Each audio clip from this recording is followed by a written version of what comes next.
Welcome to the Jeff Knows Inc. Entrepreneurial Show with your host, Jeff Lopes.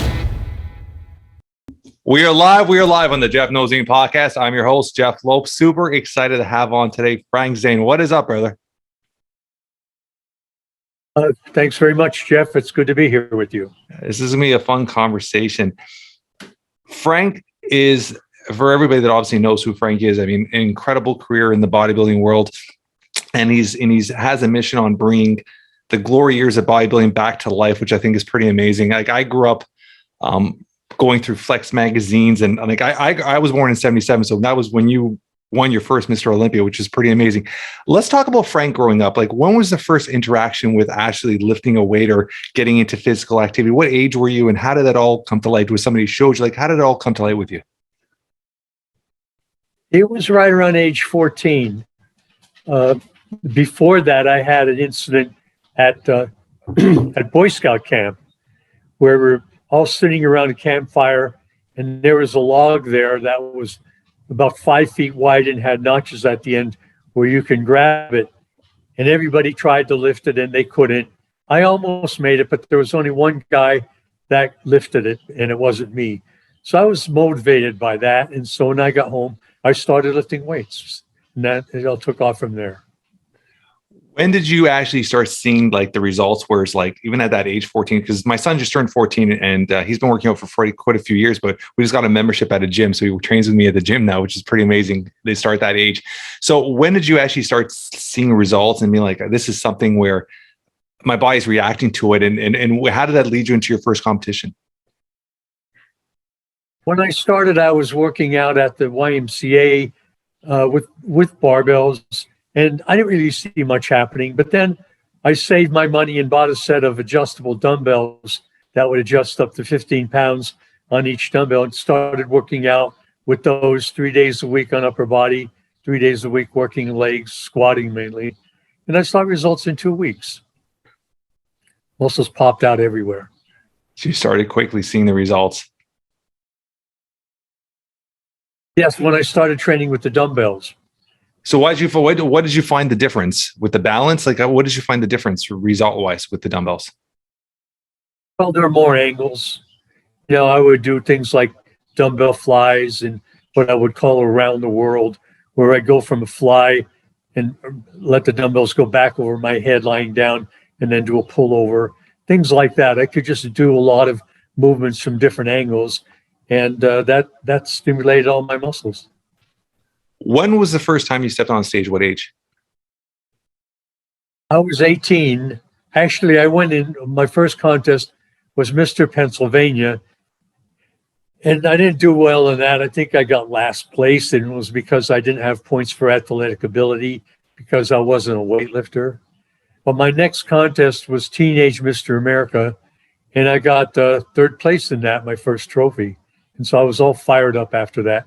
On top of that, at the contest, Bob Hoffman, the father of American weightlifting, I was backstage pumping up, and he came over to me and he said, "Young man, if I had a physique like yours, I'd walk around with my shirt off all the time." And so that's all I had to hear. And I knew I was destined for greatness hearing that. And so I kept at it. When did you get your pro card? What age were you? My pro card? Yeah, well, like, when did you actually get started professionally bodybuilding and stepping onto a higher level stage? There wasn't such a thing as pro cards when I was. So there wasn't, huh? Yeah. So every competition would just continue on the higher level at that point. But when I went into the IFBB, pro was like when you got money for competing. Yeah. And I really didn't get any money for competing until I won Mr. Olympia the first time. That was in 1977, and I won $5,000, which of course, wasn't enough to pay for. That's about a month worth of training with that. Then the next year I won it was $10,000, and then the year after that I won it was $20,000. So it was starting to get into money in 1979, and then it just got more after that. It went up to, I think, $100,000 to $30,000 for all those years that Lee Haney won it. And then it jumped up to, it's probably close to a $500,000 now. For So during that process, like what were you doing career-wise, work-wise? Like how did you balance that out? Because obviously you had to have a full-time job to pay for all the training and the supplements and Yes. and the memberships and all that stuff like that. What did you do career-wise at that point? I taught in the public schools. I was a mathematics teacher. Well, you're a teacher. Yeah, I did that for 13 years, right up until 1977, at which time I took sabbatical leave and trained full-time and then won my first Mr. Olympia. And then from there on, career-wise, did you continue in the fitness industry, like training other athletes? Like how did you work from there on? Well, I competed for 3 years and won the title 3 years. In 1980, we opened up in Palm Springs an operation we called Zane Haven, which was a bodybuilding learning center.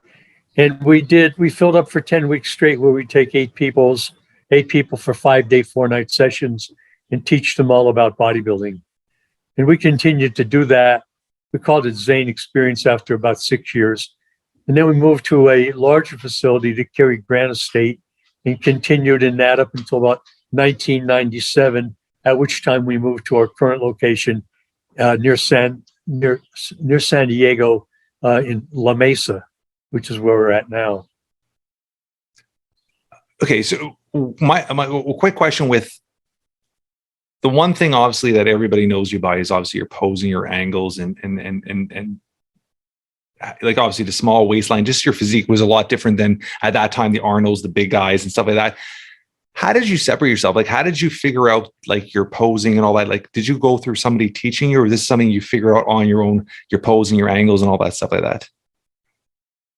I more or less figured it out. My wife's a good photographer, and we used to take photos every couple of weeks, color slides, and I'd look at them and ascertain which were the best poses, and then put it together after that. You needed about 10 or 12 poses, and it wasn't that difficult for me to do. What's your mindset when you look at bodybuilders nowadays, when you look at guys that are, I mean, their off season is 300 and something pounds and all that like that. Do you like really look back at the days, like you said, the golden era of bodybuilding? Do you think the guys are overdoing it now? Is it going too extreme? Like, where's your mindset? Do you like the way the world of bodybuilding is going? Like, where's your mindset with that? That's something I would do. I learned, for me, it was best not to gain too much weight in the off season. If I competed at high 180s, low 190s, I wouldn't let my body weight go much over 200 pounds. So it wasn't that much that I had to shed, to get into top shape. I stayed closer to the end product. And that was my lesson. That was your lesson. Well, what was your interaction with like Frank Colombo and like Arnold and all that stuff like that? Do you have any good stories with guys like that? We were all friends. We all trained at World Gym. And it was called Gold's Gym until, Joe Gold sold the name and then changed it to World Gym and moved it to Santa Monica.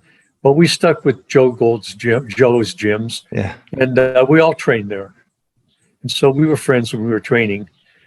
I didn't compete against Arnold until 1980. Before that, we were sort of mentors for each other. I was his mentor for college algebra and math because he was going to school in Santa Monica City College, and I would tutor him for that. He gave me feedback on bodybuilding, little things about posing, but just all the smallest little details, he would pick up on them, and that's what you need to know. And, we both benefited. How was he as a student? Well, he did forced reps. No, I'm saying with in the educational system, in the school. How was he with a student, as a student to you? Like I said, he did forced reps. Oh. After I would leave, he'd say, I'm going to stay here and force myself to do another half hour of this. That was his forced reps. Oh, very, very good. Bodybuilding translated into his real life. And obviously that's why he became so successful career-wise with acting and all that. I mean, he had a drive. Uh-huh. So what about Frank Colombo? I just found Frank Colombo such an interesting, I mean, obviously what he did career-wise and everything else after with the chiropractor and all that. I found him very interesting. How was Frank Colombo as an individual, training-wise with you? Well, he was pretty natural. I mean, he had a a really good metabolism, and he had a strong torso development. You know, his chest, his abs, his lats were all, you know, came up pretty easily. He was sort of lacking in legs and arms, but, you know, he put it all together, and he did quite well with the help of Arnold, I think. You know, I think Arnold sort of held the door open for him. In 1976, he won it, beating me by, you know, and here's another thing. Who wins all depends on who the judges are, you know. And in 1976, it was very close. Many people told me I should have won. And I learned one thing: when a lot of people tell you should have won one year, you'll probably win it the next year. And that's what I did. I stuck with it, went in the next year, and then won it that year, and then 2 years after that. So that was the lesson. Arnold gave me a lot of good feedback on my training. Basically, you know, he knows a lot about training and presentation. So he gave me good advice. Was there one rival that you had that really, really kept you on your toes, rivalry-wise, on stage? Competitor? Yeah, competitor, yeah.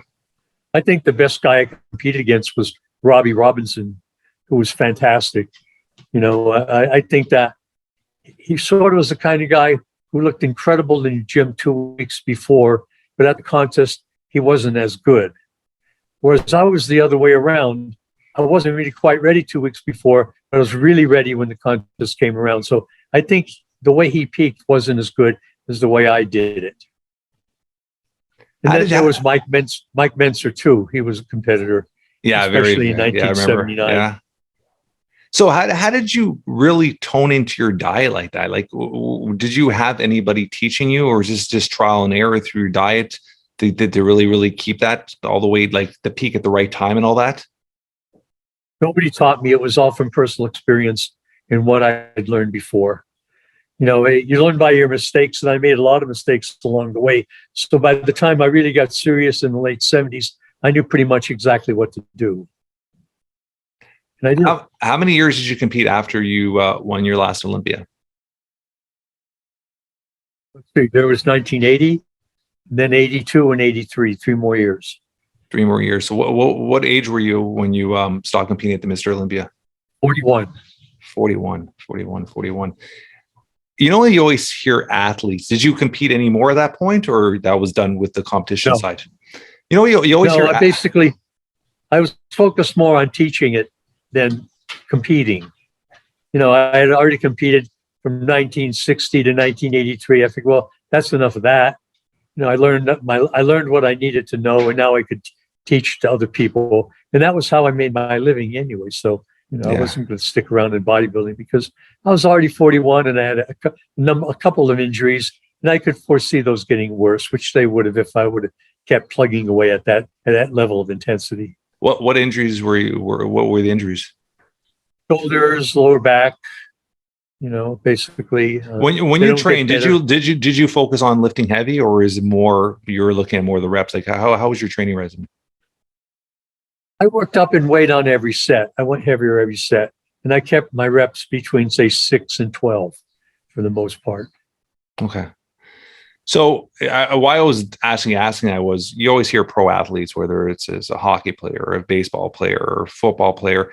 I mean, when they have to step away from the sport, I mean, you kept it because you obviously looked at you really focus on the teaching at that point and educating at that point, but it's a hard pass, a hard way to just step away from a sport that you love so much, right? And you find yourself still stuck to it and emotionally wanting to step on stage. Did you ever have that? Did you ever want to come back on stage? No, I was happy to step away from it. Yeah, it was just a lot of hard work, and you know, basically when you have injuries, which you're bound to pick up something along the way, it gets painful. Yeah. So I was glad not to have to step on stage anymore. I was thankful.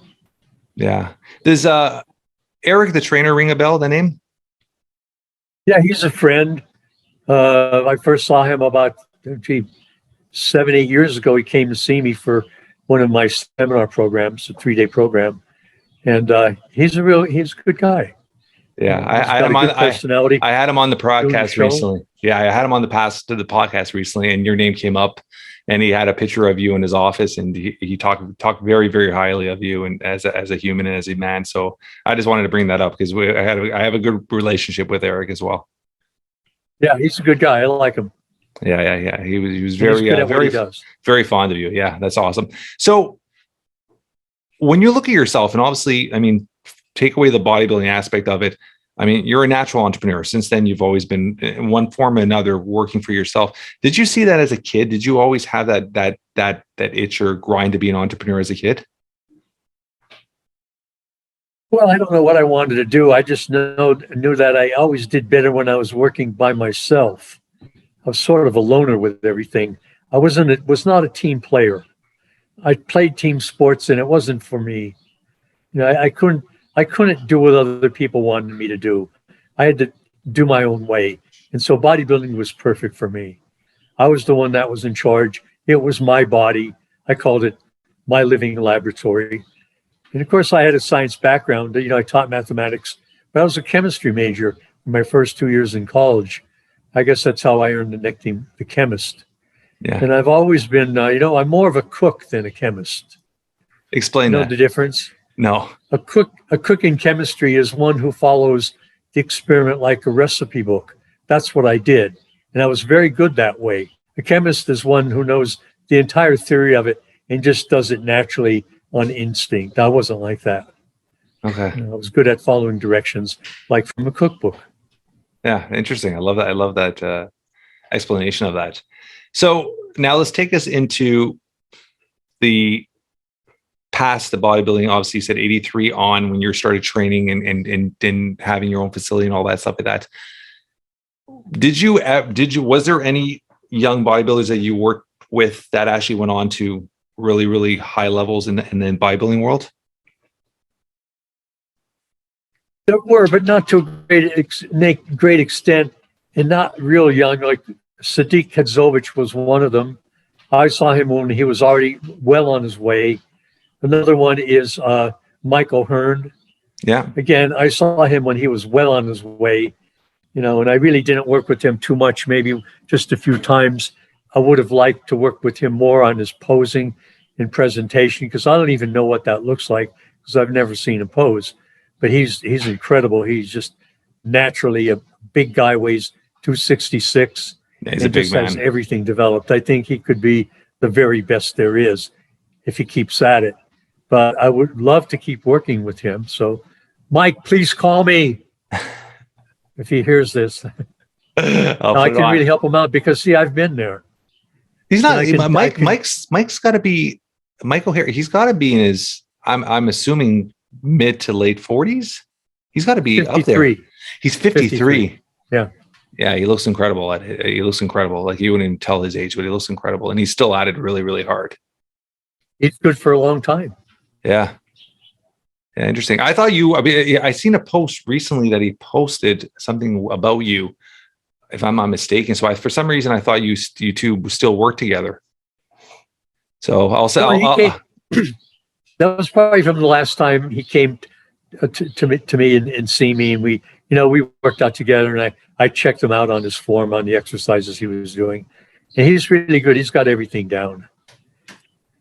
He doesn't need much help in his training or his diet. He knows what to do, but I could give him some tips on his presentation, which everybody needs feedback on that. Yeah.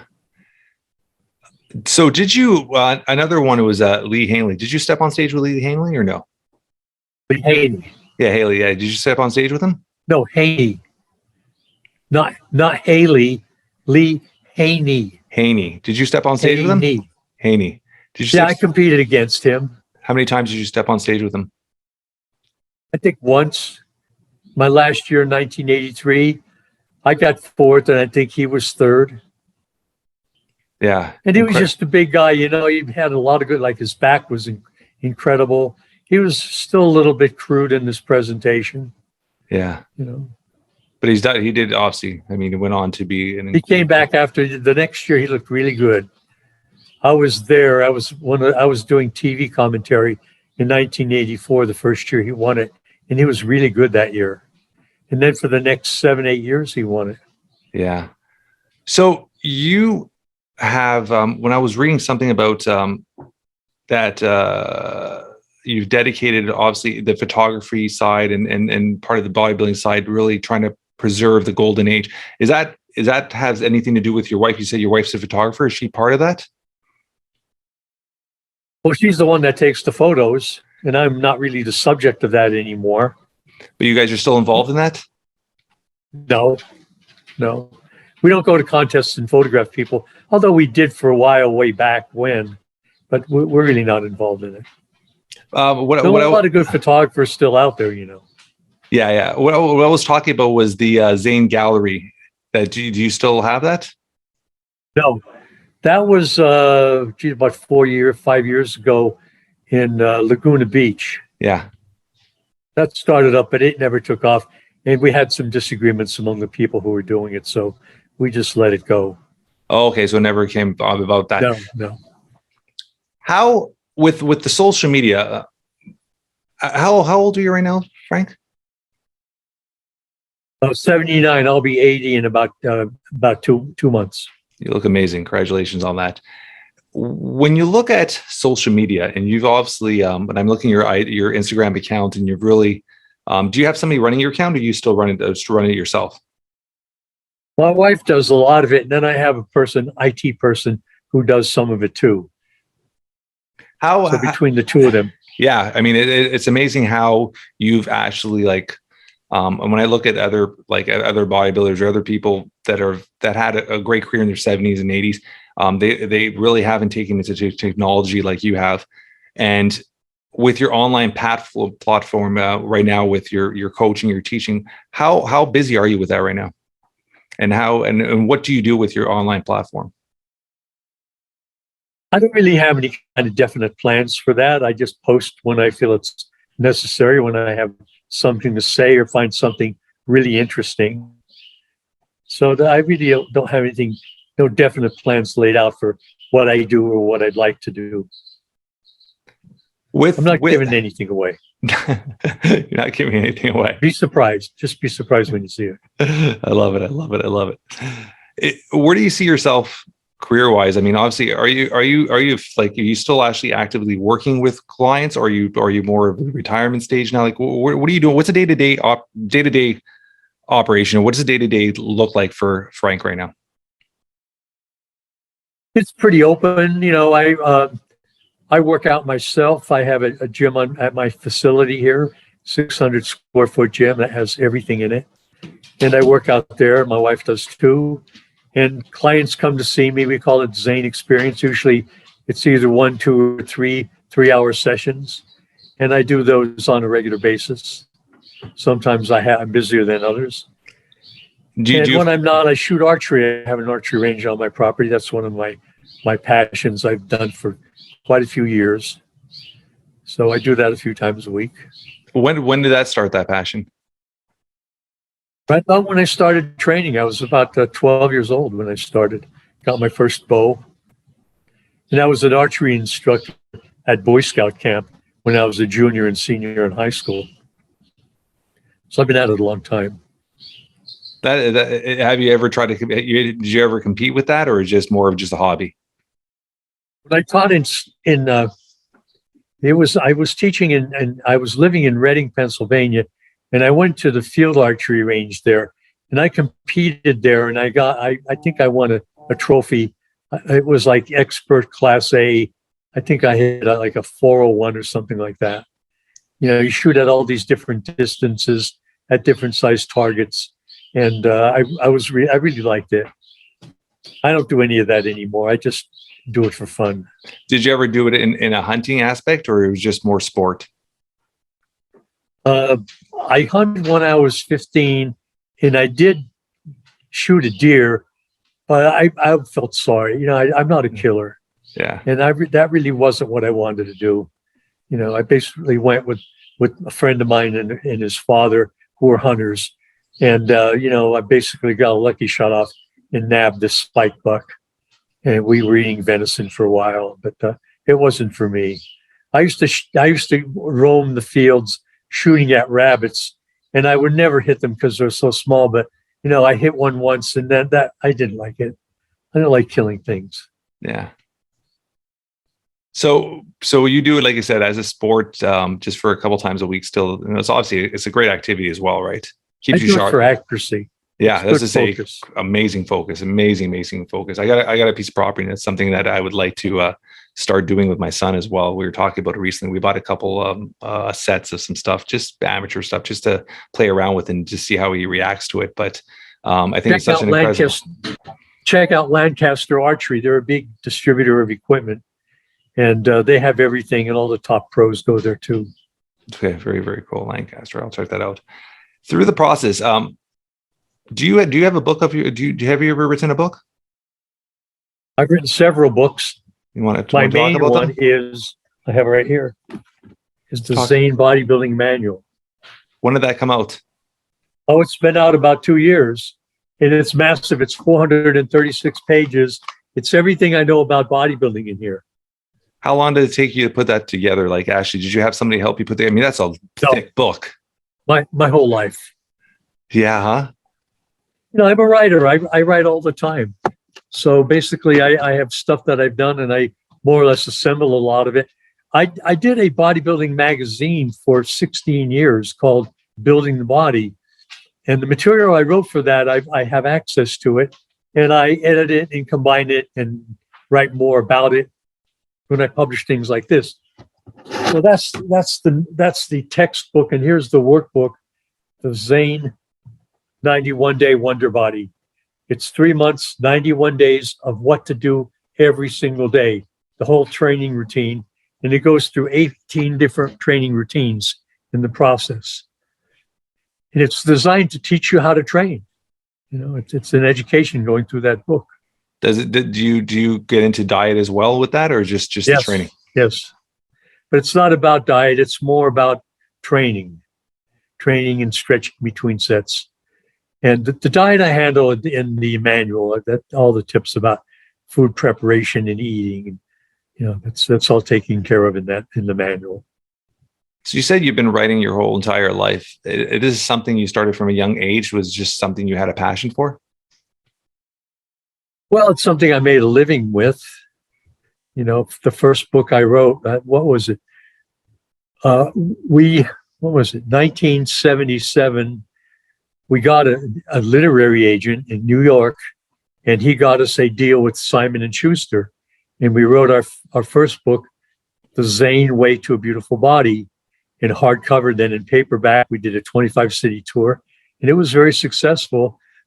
From that success, we wrote another book called Super Bodies in 12 Weeks. That was very successful too. And then from that, I wrote, what was the name of that?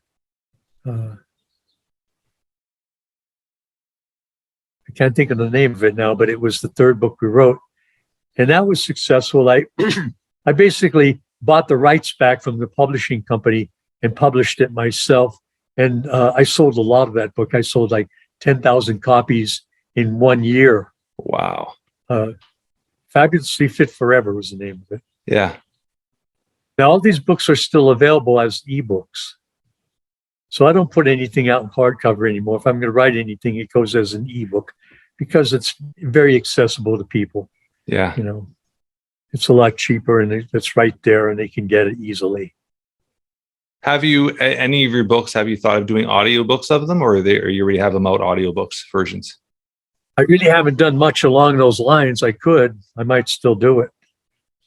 I mean, you look at the audiobook world and the podcast world. I mean, a lot of people, they spend most of their time in the car listening, and it's something that I think a lot of people could take out of, right? Especially your knowledge. I might do it. Interesting. There, you get something. I have no plans right now to do it, but I'll think about it. Yeah. Knowledge-wise, when you look at, like I said, I asked you this before, when you look at the world of bodybuilding nowadays, what is your, like, do you follow it now? Do you follow all the young guys and all that? Do you still follow it?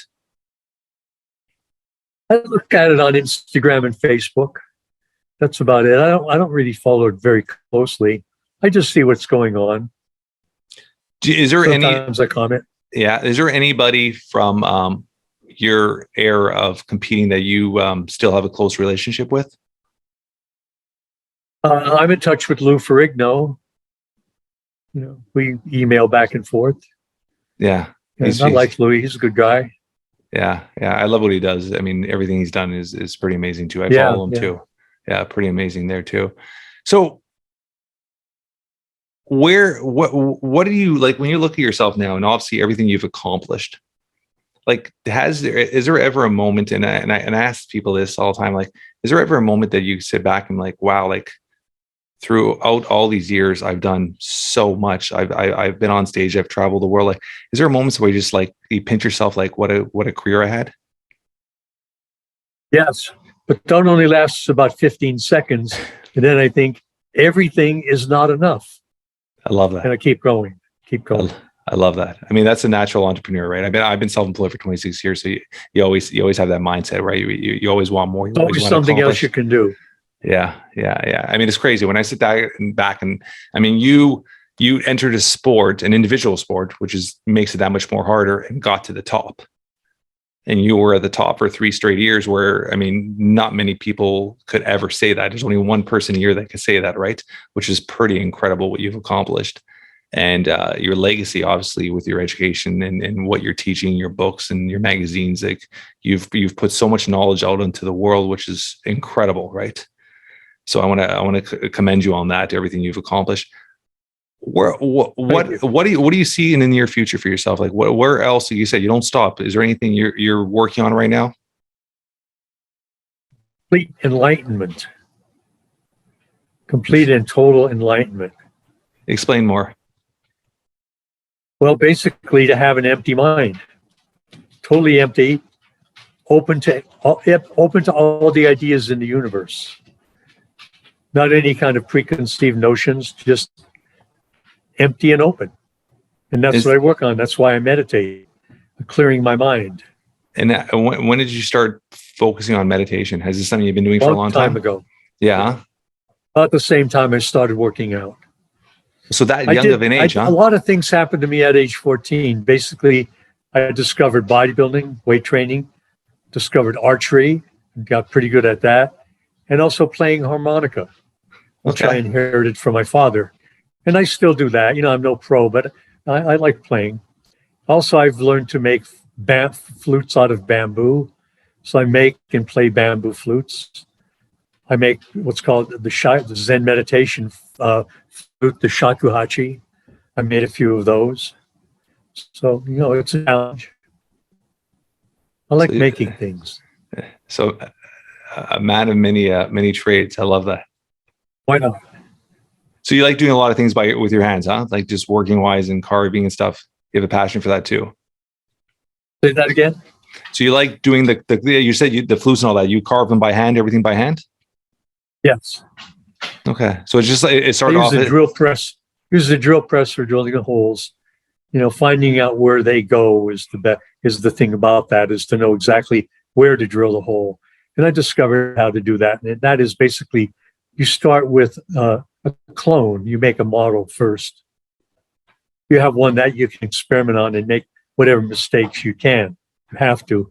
And I roll that when you're drilling holes for flute, you always want to err on the flat side. You know, drill the hole down further, drill it lower, because you could always make the pitch higher by carving it out, by opening up the hole.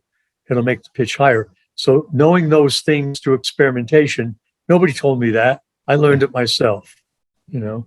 And so I made some pretty decent flutes. I love it. I love doing these interviews because you're always learning something. So it's amazing that you had that. Do you have any children? No just children. A dog. What type of dog? He's a bulldog border collie, and his name is Poe. And we've had him for a couple of years now. He's 13 years old. He's a good little guy. He's walking around here somewhere. Yeah, unconditional love. I mean, dogs. I've had dogs my whole life. My dad, when I was a kid, my dad used to take dogs out of shelters. We always had 2, 3 dogs running around the house. And since I have a 14, I have a 14 to 16-year-old daughter, and since I got married, I've been married for 19 years. We've always had a dog around the house. I mean, it's just that unconditional love is so special, especially around children and stuff like that, right? It's just. Yeah. My only complaint is they don't live long enough. Yeah, that's they only last part. At the tops maybe 15, 16, 17 years. Yeah, and it's that heartfelt miss, right? I was talking to somebody about, it's hard. I was talking about this with somebody the other day when my prior dog passed away, Milo. He was 14-year-old lab and golden lab, and in our kitchen we have a chalkboard, and my daughter at the time Sierra was maybe 11, 12. The next day in the morning, she on the chalkboard, it's been 4 years now, she drew a picture of Milo, and she put, "We'll miss you forever. I love you, Milo." And it's been 4 years, Frank, and no one has the balls to erase it off the chalkboard. It's still on the chalkboard 4 years later, and we have another dog, and we've had another dog now, Jax, for 2 years. But yeah, you won't touch it because they fill your heart, right? It's just that unconditional love is incredible, right? They don't expect anything in return; they just give. Yeah, they give their love. And there's nothing else like that. People aren't like that. No. They don't have any end game. They just want to love you. Yeah, I love that. I love it. Do you want to leave anything with our audience? How to get a hold of you? How to actually, let me ask you one last question. If something were to happen to you today, in a few words, how would you want to be remembered, described by your loved ones or your friends or family? Well, I guess you just look at my career and what I had to say, and look at the stuff I've written. I've tried to do a good job with everything that I've written, and it's all in the books. And I'm pretty sure my wife will outlast me. She's a bit younger than me, and she's very healthy. Yeah. Not that I'm not healthy, I am. But, she's got longevity on her side. Her mother lived to be like 98. And, she's doing very well. Oh, you're doing very well. She works out all the time. She tap dances now, and she's always doing something. She's very artistic and very talented. How long you been married for? 55 years. Pretty amazing. Yeah.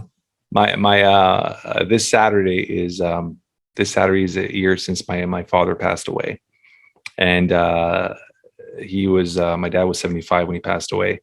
And him and my mom were married for 52 years, and it's a special bond. I mean, you don't hear marriages lasting that long any longer.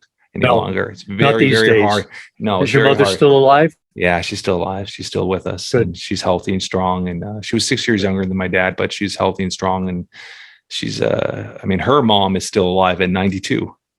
Wow. Yeah. So, yeah, it's that bond is very hard to see nowadays. I've been married for 19 years, and I look at all my friends and that I kind of went to high school and stuff, and most of them are divorced, most of them are separated. It's like I'm the oddball that's still married, right? So it's very hard to see that, but I commend you on that, and I appreciate that. Obviously, the love and the care has been there for all those years.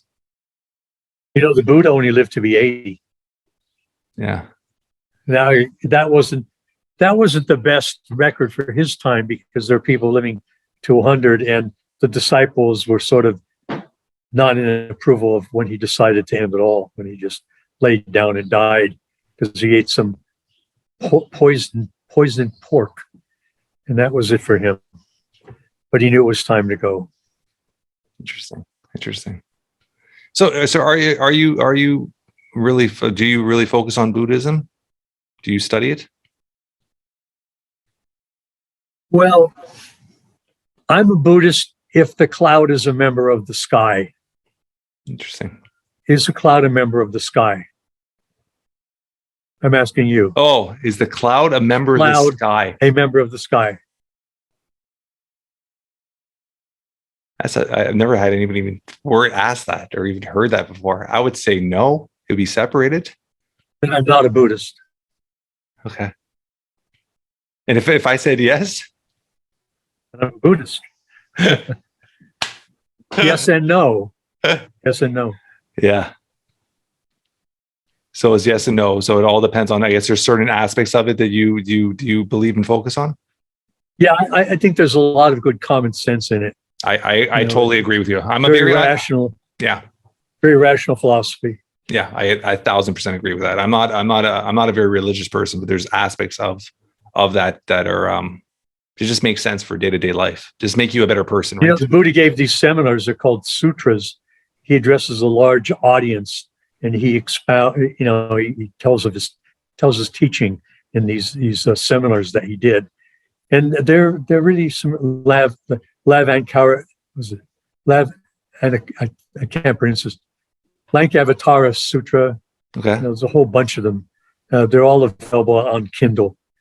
Is where I read a lot of these, and they're really good common sense. And then there's some authors who write things about it, like Allen Ginsberg. So it's some really good Buddhist stuff. One is called Gospel Noble Truths. You said Allen what? Allen Ginsberg, Ginsberg. Jack Kerouac is another one. They're called the Beat Authors. Interesting. Kerouac wrote some really good stuff. Some of his so you've put some time into this then. Well, I like reading things like that. Kerouac's Dharma Bums is really good. It's Buddhist overtones and all of it. And Ginsberg's stuff is good. Like one of the lines from his Gospel Noble Truths is, "There is one way, you take the high road. In your big wheel, 8 steps you fly." Interesting. You don't know what that means, do you? No, I'm trying to think it in my head.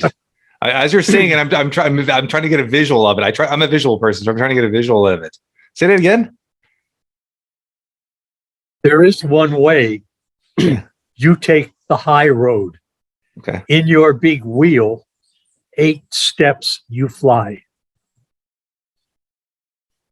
I still don't get it. Explain that to me. What's the big wheel? The big wheel is the wheel of life. Okay. If you've seen the symbol for Buddhism, there's a wheel there with 8 prongs on it. Yeah. That's the big wheel. And the 8 steps you fly, that's the eightfold noble truth of Buddhism, which starts with right thought, right speech, right behavior, right view, right livelihood. There's 8 of them. Yeah. So you follow those and you fly. You rise above all of it. You fly above. I love it. I love it. I love it. I love it. So you're a bundle of knowledge, huh? Yes, I am. I keep learning. Keep learning. I always say, there's nothing I always say is I say the day you die is the day you stop learning. You're always learning something every day. I mean, I've taken it. I'm running notes. I've taken a ton of stuff off this podcast. This stuff you're saying, your knowledge and what you. Good. I'm glad you find it helpful. You're always right. Every day when you wake up, you have to have that open mind that today's to be a new day, that you're going to learn something and intake something, right? And some of them you stick with, some of them you don't. It is what it is. But I mean, you're always going to be learning, whether somebody younger than you, older than you. There's so much knowledge out there, right? I don't wake up with an open mind, because with me, there are dream fragments there. Things I dreamt about that I don't quite remember, most of them, but the fragments are there. And so they sort of served as objects of meditation, because what I do early in the morning is I meditate for maybe an hour, and I say a mantra. That's my method of meditation now. So I say a mantra over and over and over again. Is it the same mantra or different every day? It's mainly the same mantra, but I have 2. What are they? One I use most of the time. One is called the Nembutsu. That means the name of the Buddha, Nembutsu. Okay. And it basically says Namo, which means I take refuge in. Amida. Amida is the primordial Buddha, going way, way back. And then Butsu means Buddha. I take refuge in, the Buddha, the teaching, the name, the life experience of the Buddha. Interesting. That's awesome. So I say that. Yeah. Then there's another one that I say. It's, I don't know what the name of it is. It goes, Om Amarani Jivantiya Swaha. So Om means, it's sort of like a greeting. It means hello, good health, good luck to you. Amarati is the name of Amida Buddha. It's another name for him. Jivantiya is basically your vehicle through this life and through all of life. Jivantiya Swaha means hooray. So, hello, I'm glad that there's such thing as the Buddha, and that I can, use to make me and the world a better place. Hooray. That's what it means. Om Amarani Jivantiya Swaha. That's amazing. Is your wife does your wife follow this as well? Not to the same extent as me. I mean, we used to call ourselves Zen Baptist, because she was basically, I was brought up as a Methodist, and she was brought up as a Baptist, and that's close enough. So, we're sort of on the same page in our relationship when we met. Yeah. There wasn't any kind of dogmatic thing between us. So we always got along on that. We're not really, hard fast in religion. We're not stuck in any part of it. Yeah. I'm very same, and my wife's very much the same as well. I mean, there's certain aspects I think of all religion. There's positives and there's negatives of all religion too, right? I mean, there's different ways. You just have to be very open to what parts you want to intake and what parts you want to make part of your life, right? The main thing is to be open-minded with other people's attitudes. Don't think that they have to be like you. Yeah. It's not like, if you don't believe like I do, you're going to hell. Yeah. It's not like that at all. Yeah. You have to be open to everything, because somebody has something positive about them. Yeah. Some kind of, thing in their life experiences. Yeah. That helps them grow. So you can learn from it. Yeah. I think that's probably the one negative aspect of certain, I would say the religion in general is exactly what you said. When there are individuals that have that mindset, if you don't follow me, you're the wrong way, right? So having that mindset that's a very negative way. And I think that's when you look at religion and look at how religion affects and predicts towards war and anger and separate. Too much literal interpretation. 100%. Yeah, I totally agree with that. This has been an interesting conversation, Frank. I appreciate you taking your time. I appreciate you getting back to me. Like I said, growing up, I grew up going through magazines as a kid, looking at you, and I'm 45 now, 46, 45, 45 now. I forget my age. And it was when I saw you on social media, and our podcast has grown drastically. I mean, we get a lot of downloads and we get a big following in Canada. And I thought it would be such an honor to have you on. So it's been a pleasure, an honor. I want to say thank you again for taking time out of your schedule to do this. This has been fantastic. I hope you had an okay time on the show. Thank you. One last word is 100%. If anybody wants to touch base with me, you could always email me. My email is Zane000. That's 3 zeros and the number 1. Wait, I remember this. I won the Olympia 3 times. Zane0001 at AOL.com. I'll put that on all our show notes. And I'll get back to you in some manner. I'll put that on all our show notes, and I'll put all their social media links and all that stuff, and I'll put a link to your website and all that stuff as well. Great, I appreciate that. Thank 100%, buddy. 100%. Thank you so much again, buddy. Okay, my pleasure, Jeff. Good luck to you. Thank you, buddy.